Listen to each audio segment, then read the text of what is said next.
बॉलीवुड देख रहे दर्शकों का स्वागत है। मैं ਤੁਹਾਡੇ ਨਾਲ ज्योति।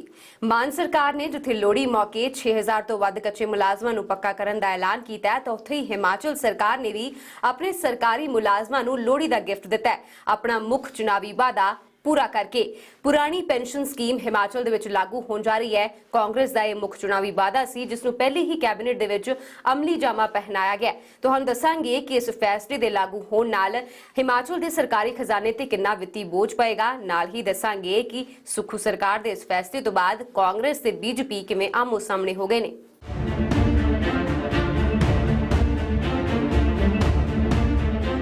हिमाचल च ओल्ड पेंशन स्कीम लागू। लोहड़ी के शुभ मुहूर्त पर हमने उनको तोहफा दे दिया। पहली कैबिनेट च सुखू सरकार का फैसला। 1,36,000 के करीब कर्मचारी है, उनको हमने ओपीएस का तोहफा दिया। वादे मुताबिक हिमाचल दी सुखू सरकार ने पहली कैबिनेट मीटिंग च ही पुरानी पेंशन स्कीम की बहाली ते मोहर ला दी है। लोहड़ी मौके हिमाचल दे सरकारी मुलाजमां नूं सुखू सरकार ने बड़ा तोहफा दिता है। चोणां तो पहला ओल्ड पेंशन स्कीम का कांग्रेस ने वादा कीता सी अते सरकार के गठन तो बाद पहली कैबिनेट मीटिंग च ही इस फैसले नूं हरी झंडी दे दी गई। कांग्रेस ने चुनावों से पहले एक वादा हिमाचल प्रदेश के सरकारी कर्मचारी और अधिकारियों से किया था, और हमने जो वादा किया था कि पहली कैबिनेट, आज हमारी पहली कैबिनेट हुई जिसमें मंत्रिमंडल ने यह फैसला किया कि जितने भी सरकारी कर्मचारी और अधिकारी हैं जिन्होंने प्रदेश में विकास की नई सीमाएं लिखी हैं, नए आयाम स्थापित किए हैं, उन सबको तकरीबन 1,36,000 के करीब ये सरकारी कर्मचारी हैं जिनको ओल्ड पेंशन स्कीम का लाभ आज से मिलना शुरू हो गया। जितने भी हमारे 1,36,000 कर्मचारी, चाहे वो बोर्ड्स के हैं, चाहे वो निगमों के हैं या कारपोरेशंस के हैं, जो भी पेंशन्स के तहत आते होंगे, उनको ओल्ड पेंशन स्कीम के तहत लाया गया है। तो सभी सरकारी कर्मचारी अधिकारियों को लोहड़ी का ये तोहफा हिमाचल प्रदेश की सरकार की तरफ से उन्हें दिया गया है। 1,36,000 जो कर्मचारी है आज लोहड़ी खूब धूमधाम से मनाएंगे। हिमाचल च मौजूदा समय च 1,36,000 मुलाजम ने जो नवी पेंशन स्कीम के तहत आउंदे ने अते हुण जिन्हां ते पुरानी पेंशन स्कीम लागू होण जा रही है। सरकार दे इस फैसले नाल हिमाचल दे सरकारी खजाने ते करोड़ां दा वित्ती बोझ भी पैण जा रहा है। तकरीबन 11,000 करोड़ रुपए का तो एरियर है, 1,000 करोड़ इसका पड़ेगा, तो 12,000 करोड़ रुपया ये है। 75,000 करोड़ का कर्जा है। 900 संस्थान खोल देते तो 5,000 करोड़ का कर्जा और बढ़ गया था। लेकिन हमने फैसला किया, इन सब आर्थिक संकट से जूझने के बाद भी हमारा जो वादा था उस वादे को निभाया। चोणां तो पहला पुरानी पेंशन स्कीम की बहाली बड़ा मुद्दा सी। हिमाचल के मुलाजम पुरानी पेंशन स्कीम की बहाली नूं लैके लंबे समय तो प्रदर्शन कर रहे सन। चोणां दौरान कांग्रेस ने हिमाचल के लोकां नाल सरकार बनन ते पुरानी पेंशन स्कीम की बहाली का वादा कीता सी अते पहली ही कैबिनेट च इस वादे नूं अमली जामा पहना दिता गया। तो हम दसदे हां कि आखिर दोवां स्कीमां दे विच फर्क की है। पुरानी पेंशन स्कीम नूं आखिर मुलाजम इन्ना बेहतर क्यों मनदे ने? नवी पेंशन स्कीम के तहत सरकारी निवेश की स्कीम है, जबकि पुरानी पेंशन स्कीम के तहत आखिरी बेसिक तनख्वाह का 50% मिलता है। नवी पेंशन स्कीम दे विच पुरानी पेंशन स्कीम के मुकाबले घट तनख्वाह मिलती है, जबकि पुरानी पेंशन स्कीम के तहत हर महीने तय रकम ही मिलती है।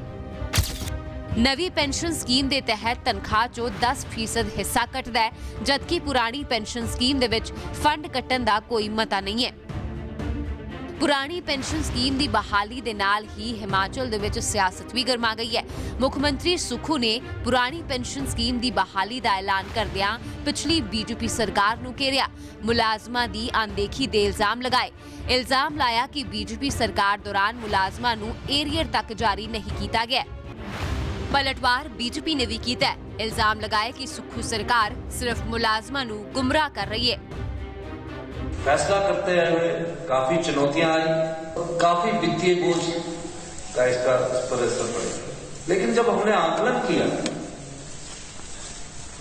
कि पिछली सरकार ने हमें हमारी झोली में क्या दिया, के बाद पता लगा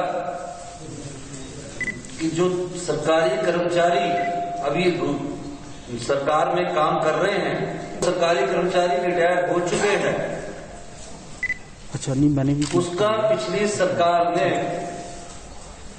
9,000 करोड़ रुपए का एरियर है जो आज तक नहीं दी। जो नौकरी लगे हुए हैं 4,430 जो अभी नौकरी लगे हैं, करोड़ का एरियर उनका पड़ा है। जो सैलरी का है, जो नौकरी लगे हैं अभी उनकी सैलरी का जो एरियर हिमाचल प्रदेश सरकार को देना है। पेंशन वाले जो सरकार में काम कर चुके हैं, रिटायरमेंट की जिंदगी जी रहे हैं, उनका 5,226 करोड़। और जो अभी 6 पे कमीशन लागू हुआ उसका डीए तकरीबन 1,000 करोड़। ओपीएस की इन्होंने घोषणा करी, 1,36,000 लोगों को ओपीएस देने की प्रदेश सरकार ने घोषणा करी। उसके बाद सीधा जो है वो केंद्र सरकार की ओर देखा कि 86,000 करोड़ तो केंद्र सरकार ने देने हैं। केंद्र सरकार ने वो जो पैसा लिया है वो ऑलरेडी इन्वेस्टेड हो चुका है और वो राष्ट्र निर्माण की ओर चल जा चुका है। जब एम्प्लॉई एक रिटायर होता है तो उसमें वो पैसा एम्प्लॉई को दुगनी तादाद के साथ मिलता है। मैं आपके सामने लाना चाहूँगा कि छत्तीसगढ़ में भी ऐसी घोषणा हुई थी, पर अभी तक वो घोषणा लटकी हुई है। ਸੁੱਖੂ ਸਰਕਾਰ ਦਾ ਇਲਜ਼ਾਮ ਹੈ ਕਿ ਜੈਰਾਮ ਠਾਕੁਰ ਦੀ ਸਰਕਾਰ ਉਹਨਾਂ ਤੇ ਕਰੋੜਾਂ ਦਾ ਵਿੱਤੀ ਬੋਝ ਪਾ ਕੇ ਗਈ ਹੈ, ਪਰ ਬਾਵਜੂਦ ਇਸ ਦੇ ਉਹਨਾਂ ਦੀ ਸਰਕਾਰ ਨੇ ਮੁਲਾਜ਼ਮਾਂ ਨਾਲ ਕੀਤਾ ਆਪਣਾ ਵਾਅਦਾ ਨਿਭਾਇਆ ਹੈ। ਸਰਕਾਰ ਦੇ ਇਸ ਫੈਸਲੇ ਤੋਂ ਬਾਅਦ ਹਿਮਾਚਲ ਦੇ ਸਰਕਾਰੀ ਮੁਲਾਜ਼ਮਾਂ 'ਚ ਜਸ਼ਨ ਦਾ ਮਾਹੌਲ ਹੈ। ਹਿਮਾਚਲ ਸਰਕਾਰ ਨੇ ਆਪਣੀ ਪਹਿਲੀ ਕੈਬਨਿਟ 'ਚ ਨਾ ਸਿਰਫ 올ਡ ਪੈਨਸ਼ਨ ਸਕੀਮ ਬਲਕਿ 2 ਹੋਰ ਵਾਅਦਿਆਂ ਨੂੰ ਵੀ ਪੂਰਾ ਕਰਨ ਦੇ ਲਈ ਕਦਮ ਅੱਗੇ ਵਧਾਇਆ ਹੈ। ਪਹਿਲੀ ਕੈਬਨਿਟ ਮੀਟਿੰਗ ਦੇ ਵਿੱਚ ਜੋ ਫੈਸਲੇ ਲਏ ਗਏ ਨੇ ਉਹਨਾਂ 'ਚੋਂ ਇੱਕ ਫੈਸਲਾ ਤਾਂ ਪੁਰਾਣੀ ਪੈਨਸ਼ਨ ਸਕੀਮ ਦੀ ਬਹਾਲੀ ਦਾ ਹੈ। ਇਸ ਤੋਂ ਇਲਾਵਾ 1 ਲੱਖ ਨੌਜਵਾਨਾਂ ਨੂੰ ਰੋਜ਼ਗਾਰ ਦੇਣ ਦੇ ਲਈ ਕੈਬਨਿਟ ਸਬ ਕਮੇਟੀ ਦਾ ਗਠਨ ਕਰ ਦਿੱਤਾ ਗਿਆ। ਇਸ ਦੇ ਨਾਲ ਹੀ ਔਰਤਾਂ ਨਾਲ ਕੀਤਾ 1500 रुपए ਦਾ ਵਾਅਦਾ ਪੂਰਾ ਕਰਨ ਦੇ ਲਈ ਵੀ कैबिनेट सब कमेटी बना दी गई है। 3 फैसले किए गए आज। एक ओल्ड पेंशन स्कीम आज से लागू कर गई है और जो 1500 रुपए देने की बात थी उसके लिए सब कमेटी बन गई है कैबिनेट की, वो 30 दिन के भीतर रिपोर्ट देगी। और तीसरा फैसला 1 लाख रोजगार पैदा करने का था, वो हमने फैसला कर लिया है और उसके लिए भी कैबिनेट सब कमेटी बन गई है।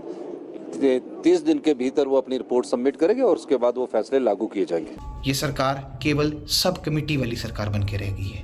1500 रुपए की घोषणा इन्होंने महिलाओं के लिए करी और प्रति माह महिलाओं को 1500 देने की बात करते हैं।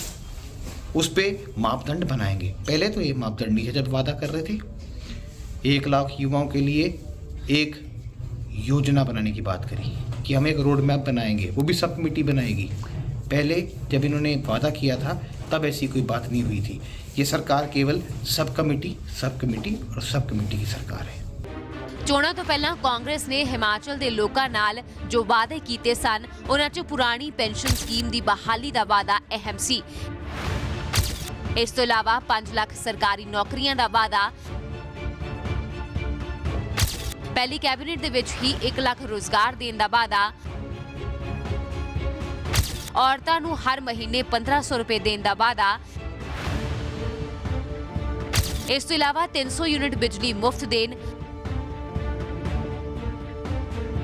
ਘੱਟੋ-ਘੱਟ ਮਜ਼ਦੂਰੀ ਵਧਾਉਣ, ਖੇਤੀ ਅਤੇ ਬਾਗਬਾਨੀ ਆਯੋਗ ਦੇ ਗਠਨ ਤੋਂ ਇਲਾਵਾ 10 ਗਾਰੰਟੀਆਂ ਦਿੱਤੀਆਂ ਗਈਆਂ ਸਨ। ਇਹਨਾਂ 'ਚੋਂ 3 ਅਹਿਮ ਗਾਰੰਟੀਆਂ ਤੇ ਕੰਮ ਸ਼ੁਰੂ ਹੋ ਗਿਆ ਹੈ। ਹਾਲ ਹੀ ਦੇ ਵਿੱਚ ਹਿਮਾਚਲ ਸਰਕਾਰ ਡੀਜ਼ਲ ਤੇ ਵੈਟ ਵਧਾਉਣ ਕਾਰਨ ਸਵਾਲਾਂ 'ਚ ਘਿਰੀ ਸੀ। ਡੀਜ਼ਲ ਮਹਿੰਗਾ ਹੋਣ ਕਾਰਨ ਲੋਕਾਂ ਦੇ ਵਿੱਚ ਰੋਸ ਪਾਇਆ ਗਿਆ ਸੀ, ਪਰ ਪੁਰਾਣੀ ਪੈਨਸ਼ਨ ਸਕੀਮ ਦੀ ਬਹਾਲੀ ਦੇ ਨਾਲ ਸੁੱਖੂ ਸਰਕਾਰ ਨੇ ਸਰਕਾਰੀ ਮੁਲਾਜ਼ਮਾਂ ਨੂੰ ਖੁਸ਼ ਕਰਨ ਦੀ ਕੋਸ਼ਿਸ਼ ਕੀਤੀ ਹੈ। ਇੱਥੇ ਰੁਕਾਂਗੇ ਇੱਕ ਬ੍ਰੇਕ ਦੇ ਲਈ। ਬ੍ਰੇਕ ਤੋਂ ਪਾਰ ਗੱਲ ਕਰਾਂਗੇ ਫਿਰੋਜ਼ਪੁਰ ਦੇ ਵਿੱਚ ਪੁਲਿਸ ਅਤੇ ਗੈਂਗਸਟਰ ਵਿਚਾਲੇ ਹੋਈ ਮੁੱਠਭੇੜ ਦੀ।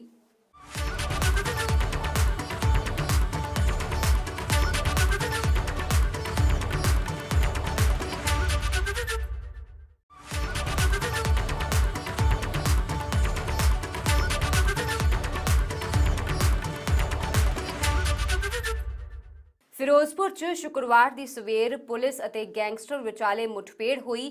ਇਹ ਗੈਂਗਸਟਰ ਕੋਈ ਹੋਰ ਨਹੀਂ ਬਲਕਿ ਹਾਲ ਹੀ ਦੇ ਵਿੱਚ ਕੇਂਦਰ ਸਰਕਾਰ ਵੱਲੋਂ ਐਲਾਨੇ ਗਏ ਅੱਤਵਾਦੀ ਅਰਸ਼ ਡੱਲਾ ਦਾ ਕਰੀਬੀ ਸੀ, ਜਿਸ ਨੂੰ ਪੁਲਿਸ ਦੀ ਗੋਲੀ ਲੱਗੀ ਅਤੇ ਉਸ ਨੂੰ ਮੌਕੇ ਤੋਂ ਕਾਬੂ ਕਰ ਲਿਆ ਗਿਆ। ਇਹ ਗੈਂਗਸਟਰ ਅਰਸ਼ ਡੱਲਾ ਦੇ ਇਸ਼ਾਰੇ ਤੇ ਕਾਰੋਬਾਰੀਆਂ ਤੋਂ ਫਿਰੌਤੀ ਮੰਗਣ ਦਾ ਕੰਮ ਕਰਦਾ ਸੀ। ਅੱਤਵਾਦੀ ਅਰਸ਼ ਡੱਲਾ ਦਾ ਸਾਥੀ ਕਾਬੂ। ਦੋ ਵਾਰਦਾਤਾਂ ਇਹਨਾਂ ਦਾ ਕਰਨ ਦਾ ਇੰਜਾਮ ਹੈਗਾ ਸੀ। ਟਾਰਗੇਟ ਕਿਲਿੰਗ ਦੀ ਸਾਜ਼ਿਸ਼ ਨਾਕਾਮ। ਕੋਈ ਵੈਪਨ ਲੈ ਕੇ ਇਹਨੇ ਅਰਸ਼ ਡੱਲੇ ਤੇ ਉਹਨਾਂ ਦੇ ਆਖੇ ਤੇ 1-2 ਹੋਰ ਕਿਲਿੰਗਾਂ ਕਰਨ ਦੀ ਵੀ ਇਹਦੀ ਮਨਸ਼ਾ ਹੈਗੀ ਸੀ। ਇਸ ਗੈਂਗਸਟਰ ਦੀ ਗ੍ਰਿਫਤਾਰੀ ਨਾਲ ਕਈ ਜਾਨਾਂ ਬਚ ਗਈਆਂ। ਅੱਤਵਾਦੀ ਅਰਸ਼ ਡੱਲਾ ਦੇ ਇਸ਼ਾਰੇ ਤੇ ਇਹ ਸ਼ਖਸ ਵੱਡੀਆਂ ਵਾਰਦਾਤਾਂ ਨੂੰ ਅੰਜਾਮ ਦੇਣ ਦੀ ਫਿਰਾਕ 'ਚ ਸੀ। ਫਿਰੋਜ਼ਪੁਰ ਪੁਲਿਸ ਨਾਲ ਹੋਈ ਮੁਠਭੇੜ ਦੌਰਾਨ ਇਹ ਗੈਂਗਸਟਰ ਕਾਬੂ ਕਰ ਲਿਆ ਗਿਆ। ਮੋਗਾ ਤੋਂ ਫਿਰੋਜ਼ਪੁਰ ਰੋਡ ਨੇੜੇ ਫਲਾਈਓਵਰ ਤੇ ਪੁਲਿਸ ਨੇ ਨਾਕਾ ਲਾਇਆ ਸੀ। ਇਸ ਦੌਰਾਨ ਇੱਕ ਸ਼ੱਕੀ ਨੂੰ ਰੋਕਣ ਦੀ ਕੋਸ਼ਿਸ਼ ਹੋਈ, ਜਿਸ ਨੇ ਪੁਲਿਸ ਪਾਰਟੀ ਤੇ ਫਾਇਰਿੰਗ ਕਰ ਦਿੱਤੀ। ਜਵਾਬੀ ਕਾਰਵਾਈ 'ਚ ਗੈਂਗਸਟਰ ਦੇ ਖੱਬੇ ਪੈਰ ਤੇ ਗੋਲੀ ਲੱਗੀ, ਜਿਸ ਨੂੰ ਮੌਕੇ ਤੋਂ ਕਾਬੂ ਕਰ ਲਿਆ ਗਿਆ। ਗੈਂਗਸਟਰ ਦੀ ਪਛਾਣ ਗੁਰਪਿਆਰ ਸਿੰਘ ਵਜੋਂ ਹੋਈ ਹੈ, ਜੋ ਕਿ ਅੱਤਵਾਦੀ ਅਰਸ਼ ਡੱਲਾ ਦਾ ਕਰੀਬੀ ਹੈ। ਮੋਗਾ ਦੇ ਪਿੰਡ ਤਲਵੰਡੀ ਪੰਗੇਰੀਆ ਦਾ ਰਹਿਣ ਵਾਲਾ ਹੈ। ਇਸ ਕੋਲੋਂ ਪੁਲਿਸ ਨੇ 38 ਬੋਰ ਦੀ ਇਟਲੀ ਮੇਡ ਰਿਵਾਲਵਰ ਅਤੇ 3 ਜ਼ਿੰਦਾ ਰੌਂਦ ਬਰਾਮਦ ਕੀਤੇ ਨੇ। ਅਰਸ਼ ਡੱਲਾ ਦੇ ਇਸ਼ਾਰੇ ਤੇ ਇਹ ਗੈਂਗਸਟਰ ਰੈਕੀ ਕਰਨ ਆਇਆ ਸੀ। ਇਹ ਅੱਜ ਪਿਛਲੇ ਕੁਝ ਸਮੇਂ ਤੋਂ ਚੌਹਾਨ ਜੈਲਰ ਦੇ ਤਲਵੰਡੀ ਭਾਈ ਆ, ਉਹਨਾਂ ਤੋਂ ਫਰੌਤੀ ਮੰਗੀ ਸੀਗੀ ਅਰਸ਼ ਡੱਲੇ ਤੇ ਪੀਤੇ ਨੇ। ਇਹ ਉਹਨਾਂ ਦੇ ਆਖੇ ਹੋਏ ਇੱਥੇ ਰੈਕੀ ਕਰਨ ਆਇਆ ਸੀ। ਅੱਜ ਫੇਰ ਇਹ ਰੈਕੀ ਕਰਕੇ ਇਹਨਾਂ ਨੇ ਅਗਲੀ ਉਸ ਵਾਰਦਾਤ ਨੂੰ ਅੰਜਾਮ ਦੇਣਾ ਸੀ। ਇਹ ਅਰਸ਼ ਡੱਲੇ ਦੇ ਕਹਿਣ ਤੇ ਇਹ ਤੇ ਇਹਦੇ 2 ਹੋਰ ਸਾਥੀ ਨੇ, ਉਹ ਜਿਹੜੇ ਸੰਦੀਪ ਸਿੰਘ ਆ ਤੇ ਇੱਕ ਹੋਰ ਆ, ਉਹ ਇਸ ਇਲਾਕੇ ਦੇ ਵਿੱਚ ਆਮ ਜਿਹੜੇ ਵਪਾਰੀ ਨੇ ਜਾਂ ਹੋਰ ਆ, ਉਹਨਾਂ ਤੋਂ ਫਰੌਤੀਆਂ ਦੀ ਮੰਗ ਕਰਕੇ ਉਹਨਾਂ ਨੂੰ ਫਾਇਰ ਕਰਕੇ ਡਰਾਉਣ ਦੀ ਨੀਅਤ ਨਾਲ ਫਰੌਤੀਆਂ ਲੈਣ ਦੇ ਪਰਪਸ ਨਾਲ ਇਹ ਸਾਰੀ ਕਾਰਵਾਈ ਕਰਦੇ ਨੇ। ਪਹਿਲਾਂ ਵੀ ਇਹ ਗੈਂਗਸਟਰ ਅਰਸ਼ ਡੱਲਾ ਦੇ ਇਸ਼ਾਰੇ ਤੇ ਕਾਰੋਬਾਰੀਆਂ ਦੀ ਰੈਕੀ ਕਰ ਚੁੱਕਿਆ ਹੈ ਅਤੇ ਉਸ ਦੇ ਇਸ਼ਾਰੇ ਤੇ ਫਿਰੌਤੀ ਦੇ ਲਈ ਕਾਰੋਬਾਰੀਆਂ ਤੇ ਫਾਇਰ ਕਰ ਉਹਨਾਂ ਨੂੰ ਧਮਕਾਉਂਦਾ ਸੀ। ਇੱਥੋਂ ਤੱਕ ਕਿ ਇਹ ਗੈਂਗਸਟਰ ਕਈ ਵੱਡੀਆਂ ਵਾਰਦਾਤਾਂ ਨੂੰ ਅੰਜਾਮ ਦੇਣ ਦੀ ਵੀ ਫਿਰਾਕ 'ਚ ਸੀ। ਚੌਹਾਨ ਜਵਾਲਸ ਦੇ ਪਿਛਲੇ 12 ਨਵੰਬਰ ਨੂੰ ਫਾਇਰਿੰਗ ਕਰਕੇ ਗਏ ਸੀ 3 ਬੰਦੇ। ਠੀਕ ਹੈ। ਕੰਧ ਟੱਪ ਕੇ ਉਹਨਾਂ ਨੇ ਅੰਦਰ ਵੜ ਕੇ ਉਹਨਾਂ ਦੀ ਫਾਇਰਿੰਗ ਕੀਤੀ ਸੀ, ਕਿਉਂਕਿ ਉਹਨਾਂ ਨੇ ਪਹਿਲਾਂ ਫਰੌਤੀ ਦੀ ਮੰਗ ਕੀਤੀ ਸੀ। ਅਰਸ਼ ਡੱਲੇ ਤੇ ਪੀਤੇ ਭੰਗਾਲੇ ਨੇ ਉਹਨਾਂ ਨੇ ਫਰੌਤੀ ਦੇਣ ਤੋਂ ਗਰੇਜ਼ ਕੀਤਾ ਸੀ। ਗਰੇਜ਼ ਕਰਨ ਦੇ ਤੋਂ ਫਿਰ ਉਹਨਾਂ ਨੇ ਕਿਹਾ ਵੀ ਇਹਨੂੰ ਡਰਾ ਕੇ ਆਓ, ਇਹ ਤੇ ਫਾਇਰਿੰਗ ਕਰਕੇ ਆਓ, ਵੀ ਫਿਰ ਇਹ ਫਰੌਤੀ ਦੇਣ। ਇਹਦੀਆਂ 1-2 ਵਾਰਦਾਤਾਂ ਇਹਨਾਂ ਦਾ ਕਰਨ ਦਾ ਇੰਜਾਮ ਹੈਗਾ ਸੀ, which are not to be disclosed here, ਕਿਉਂਕਿ ਵੈਪਨ ਲੈ ਕੇ ਇਹਨੇ ਅਰਸ਼ ਡੱਲੇ ਤੇ ਉਹਨਾਂ ਦੇ ਆਖੇ ਤੇ 1-2 ਹੋਰ ਕਿਲਿੰਗਾਂ ਕਰਨ ਦੀ ਵੀ ਇਹਦੀ ਮਨਸ਼ਾ ਹੈਗੀ ਸੀ। 9 ਜਨਵਰੀ ਨੂੰ ਹੀ ਗੈਂਗਸਟਰ ਅਰਸ਼ ਡੱਲਾ ਨੂੰ ਕੇਂਦਰੀ ਗ੍ਰਹਿ ਮੰਤਰਾਲੇ ਨੇ ਅੱਤਵਾਦੀ ਐਲਾਨਿਆ। ਅਰਸ਼ ਡੱਲਾ ਖਾਲਿਸਤਾਨ ਟਾਈਗਰ ਫੋਰਸ ਨੂੰ ਆਪਰੇਟ ਕਰਦਾ ਹੈ। ਕੈਨੇਡਾ 'ਚ ਬੈਠ ਕੇ ਹੀ ਸਾਜ਼ਿਸ਼ਾਂ ਨੂੰ ਅੰਜਾਮ ਦਿੰਦਾ ਹੈ। 22 ਅਕਤੂਬਰ 2018 ਨੂੰ ਅਰਸ਼ ਡੱਲਾ ਵਿਜ਼ਿਟਰ ਵੀਜ਼ਾ ਤੇ ਕੈਨੇਡਾ ਗਿਆ ਸੀ। ਬਾਅਦ 'ਚ ਉਸਨੇ ਕੈਨੇਡਾ ਦੀ ਨਾਗਰਿਕਤਾ ਹਾਸਲ ਕਰ ਲਈ। ਅਰਸ਼ ਡੱਲਾ ਦੇ ਖਿਲਾਫ ਟੈਰਰ ਫੰਡਿੰਗ, ਫਿਰੌਤੀ, ਟਾਰਗੇਟ ਕਿਲਿੰਗ ਦੇ ਕਈ ਕੇਸ ਦਰਜ ਨੇ। ਸਰਹੱਦ ਪਾਰੋਂ ਨਸ਼ਾ ਅਤੇ ਹਥਿਆਰਾਂ ਦੀ ਤਸਕਰੀ ਵੀ ਕਰਵਾਉਂਦਾ ਹੈ। ਅਰਸ਼ ਡੱਲਾ ਦੇ ਖਿਲਾਫ 20 ਤੋਂ ਵੱਧ FIR ਦਰਜ ਨੇ। ਅਰਸ਼ ਡੱਲਾ ਅੱਤਵਾਦੀ ਹਰਦੀਪ ਸਿੰਘ ਨਿੱਜਰ ਦਾ ਕਰੀਬੀ ਹੈ। ਹਰਦੀਪ ਨਿੱਜਰ ਨੂੰ ਯੂਆਪਾ ਤਹਿਤ ਅੱਤਵਾਦੀ ਐਲਾਨਿਆ ਗਿਆ। ਅਰਸ਼ ਡੱਲਾ ਦੇ ਖਿਲਾਫ ਕਈ ਮਾਮਲਿਆਂ ਦੇ ਵਿੱਚ ਲੁੱਕਆਊਟ ਸਰਕੂਲਰ ਵੀ ਜਾਰੀ ਹੋਏ ਨੇ। ਅਰਸ਼ ਡੱਲਾ ਦੇ ਸਾਥੀ ਦੀ ਗ੍ਰਿਫਤਾਰੀ ਪੁਲਿਸ ਦੇ ਲਈ ਵੱਡੀ ਕਾਮਯਾਬੀ ਹੈ, ਪਰ ਸਵਾਲ ਇਹ ਹੈ ਕਿ ਕੈਨੇਡਾ 'ਚ ਬੈਠ ਪੰਜਾਬ 'ਚ ਵੱਡੀਆਂ ਵਾਰਦਾਤਾਂ ਨੂੰ ਅੰਜਾਮ ਦੇਣ ਵਾਲਾ ਗੈਂਗਸਟਰ, ਜਿਸ ਨੂੰ ਹੁਣ ਕੇਂਦਰ ਵੀ ਅੱਤਵਾਦੀ ਐਲਾਨ ਚੁੱਕਿਆ ਹੈ, ਉਸ ਤੇ ਸ਼ਿਕੰਜਾ ਕਦੋਂ ਕੱਸੇਗਾ। ਇੱਥੇ ਰੁਕਾਂਗੇ ਇੱਕ ਬ੍ਰੇਕ ਦੇ ਲਈ। ਬ੍ਰੇਕ ਤੋਂ ਪਾਰ ਜਾਣਾਂਗੇ ਮੌਸਮ ਦਾ ਹਾਲ। ਦੱਸਾਂਗੇ ਤੁਹਾਨੂੰ ਕਿ ਮੌਸਮ ਵਿਭਾਗ ਵੱਲੋਂ ਮੈਦਾਨੀ ਤੇ ਪਹਾੜੀ ਇਲਾਕਿਆਂ ਨੂੰ ਲੈ ਕੇ ਕੀ ਅਲਰਟ ਹੈ।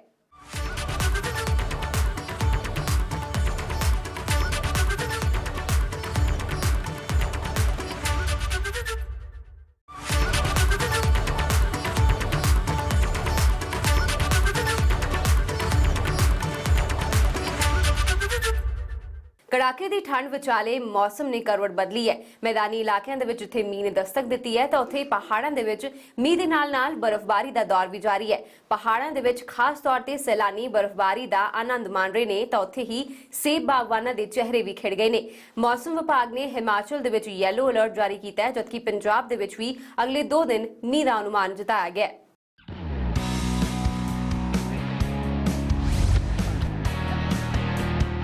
बर्फ नाल टके पहाड़, दूर दूर तक बर्फ दी सफेद चादर। एक खूबसूरत नज़ारा पहाड़ां दा है। बर्फबारी ने पहाड़ां दा नज़ारा ही बदल दिता है। ताज़ा बर्फबारी तो बाद सैलानियां दे चेहरे खिड़ गए ने, जो खास तौर ते स्नोफॉल देखने दे लई इत्थे पहुंचे सन। वेदरकास्ट देख के आए थे कि 12 और 13 को स्नोफॉल होगी और जैसा देखा था वैसा ही मिला और काफ़ी मज़ा आ रहा है। अभी तो ये स्टार्टिंग है और यहीं पर हमें बर्फ़ मिल गए। हम नारकंडा तक जाने वाले थे तो इतना ही मज़ा आ गया। यहीं पर आगे नारकंडा में और ज़्यादा बर्फ़ होगी तो हमें बहुत अच्छा लगा। यहाँ शिमला आ गया, हमारा फर्स्ट टाइम है शिमला। क्योंकि इससे पहले हमारे जो फ्रेंड्स आए थे 2 दिन 3 दिन और वो निराश होके गए थे कि यहाँ सिर्फ धूल धूल है। हम 3 दिन से रुके हुए हैं स्नोफॉल के लिए, आज जाके हमें नसीब हुई है। बड़ा अच्छा लग रहा है, बड़ा सुहावना मौसम है। बहुत एक्साइटेड भी थे हम देखने के लिए, तो बहुत अच्छा लग रहा है। स्नोफॉल देखा है पहली बार तो अच्छा लग रहा है काफ़ी। हम शिमला घूमने आए हैं, यहाँ जो है अभी हाल ही में स्नोफॉल हुआ है। हिमाचल दे उपरले इलाकिਆਂ ਦੇ ਵਿੱਚ ਬਰਫ਼ਬਾਰੀ ਦਾ ਦੌਰ ਜਾਰੀ ਹੈ।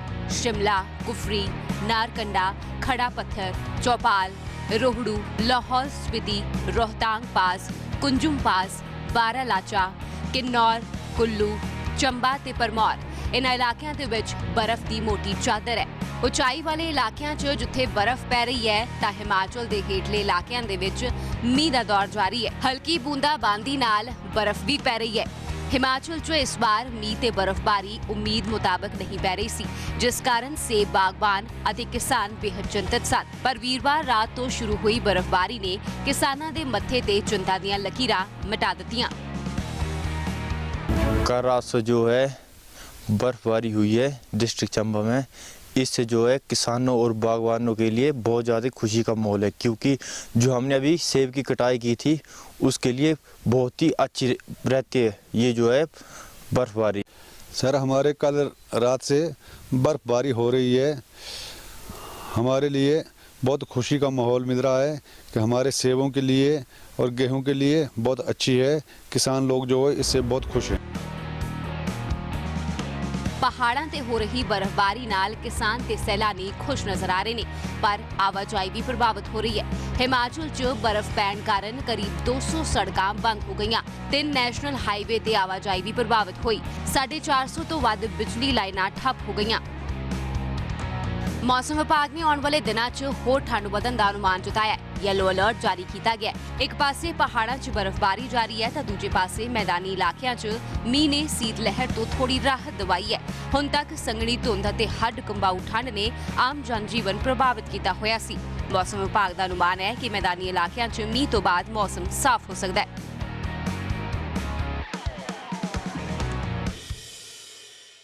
ਇੱਥੇ ਰੁਕਾਂਗੇ ਇੱਕ ਬ੍ਰੇਕ ਦੇ ਲਈ। ਬ੍ਰੇਕ ਤੋਂ ਬਾਅਦ ਤੁਹਾਨੂੰ ਦੱਸਾਂਗੇ ਕਿ ਹਾਕੀ ਵਿਸ਼ਵ ਕੱਪ ਦੇ ਵਿੱਚ ਭਾਰਤ ਤੇ ਸਪੇਨ ਦੇ ਮੁਕਾਬਲੇ ਦਾ ਕੀ ਨਤੀਜਾ ਰਿਹਾ ਹੈ।